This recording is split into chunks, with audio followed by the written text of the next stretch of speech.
Opa, amigos do esporte, um grande abraço, uma ótima segunda-feira para todos vocês. Olha, a Inter deixou uma boa impressão sábado no estádio Santa Cruz, em Ribeirão Preto. O Leão venceu o Botafogo em jogo-treino pelo placar de 2-0. E não é que o Lucas Batatinha marcou mais uma vez. Todo jogo-treino tem gol do Batatinha, atacante de 30 anos que estava no Operário disputando a Série B do Campeonato Brasileiro. E o Speedy Charles completou o placar. Foi o quinto jogo-treino da Inter, o Leão que goleou o Capivariano pelo placar de 4-0, depois perdeu para o 15 em Piracicaba por 3-2, foi a única derrota até agora dos comandados do Thiago Carpini. Depois veio a Caldense, vitória por 2-0 na cidade de Sorocaba, onde a Inter fez a sua pré-temporada no CT do Atlético de Sorocaba. E por último, o empate com o Always, que é um time que vai disputar Libertadores, um time boliviano. E o Lucas Batatinha se destacando, marcando gols em quase todos os jogos treinos. O Roger participou sim deste teste contra o Botafogo. Então a Inter se prepara, é uma semana de estreia do Campeonato Paulista. Domingo, 8h30 da noite, o Leão enfrenta a Ferroviária na cidade de Araraquara. Transmissão pelo Rápido no ar, hein? Não deixe de nos acompanhar nesta partida na Arena Fonte Luminosa. A Inter tem um novo zagueiro, Thalisson, jogou Brasileirão pelo Coritiba. Não conseguiu evitar o rebaixamento para a Série B, mas apesar dos 22 anos, foi utilizado na temporada. Thalisson é o novo zagueiro do Leão da Paulista. A Inter ainda vai anunciar mais um volante, vai anunciar um lateral esquerdo. O goleiro já chegou, que é o Jefferson Paulino. Aos poucos, o técnico Thiago Carpini vai completar o elenco visando o Campeonato Paulista. Lembrando que dificilmente acontece de times da mesma divisão se enfrentarem em jogos treinos, mas Inter e Botafogo estão no mesmo grupo do Paulistão, que é o Grupo A. Então Inter, Botafogo, Santo André e Corinthians só se enfrentariam em caso de avançarem para as quartas de final da competição.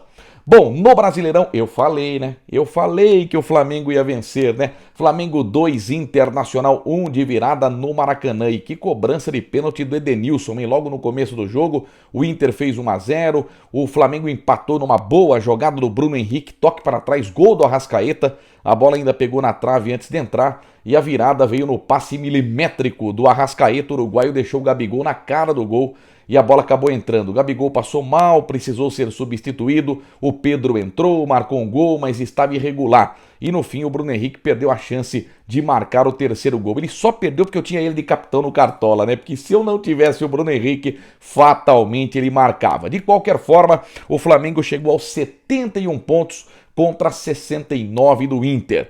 Fim de semana, toda a rodada será na quinta-feira. A gente esperava que os jogos fossem no domingo, não. A última rodada do Brasileirão será toda ela na quinta-feira, 21h30. O Flamengo vem ao Morumbi enfrentar o São Paulo. Já o Inter recebe o Corinthians no Beira-Rio. Dois grandes jogos que vão definir o título do Campeonato Brasileiro. Falando nisso, o Atlético Mineiro em terceiro lugar e quebrou o pau no fim da partida. Discussão do Jorge Sampaoli com a comissão técnica do esporte. O gol aos 52 minutos do Marrone, O Atlético fez 1-0 com o Jair, o Dalberto empatou para o Sport, o Atlético fez 2-1 num gol contra do Rafael Thierry, o Thiago Neves de pênalti empatou 2-2 e aos 52 minutos o Guilherme Arana participou dos 3 gols, Ele deu passe preciso para o Marrone, o ex-atacante do Vasco cortou por dentro, bateu sem chances para o Luan Poli. 3-2 para o Atlético Mineiro, que se firma na Libertadores, terceiro lugar com 65 pontos ganhos.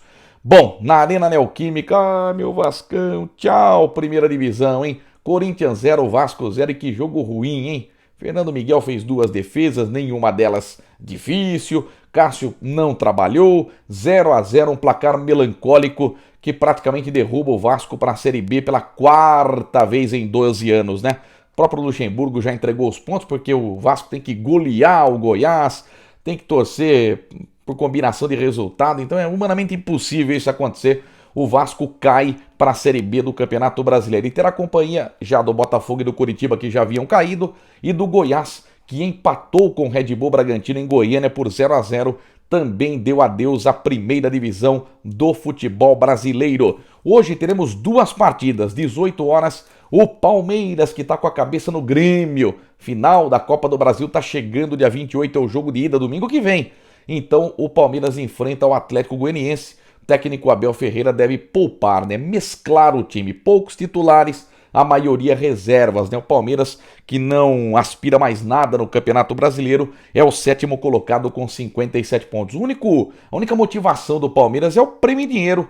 Quanto mais perto dos primeiros o Palmeiras ficar, mais dinheiro o Verdão receberá. E à noite, às 8 horas, nós teremos o São Paulo enfrentando o rebaixado Botafogo no Engenhão. São Paulo, que é o 4º colocado, 63 pontos, conquistando um bom resultado, carimba seu passaporte para a fase de grupos da Taça Libertadores da América. E lembrar que o São Paulo esteve muito perto de ser o campeão brasileiro, só que com o Fernando Diniz aí nos últimos jogos, o São Paulo foi tropeçando, até que foi demitido o Fernando Diniz com a derrota em Goiás para o Atlético Goianiense. O Visoli chegou, assumiu a equipe, vai até o final do campeonato, porque o Hernan Crespo só estreia no Campeonato Paulista contra o Botafogo de Ribeirão Preto. Tá certo? Amanhã a gente volta com mais um Boletim Esportivo. Uma ótima semana para todos vocês. Edmar Ferreira é Pimba.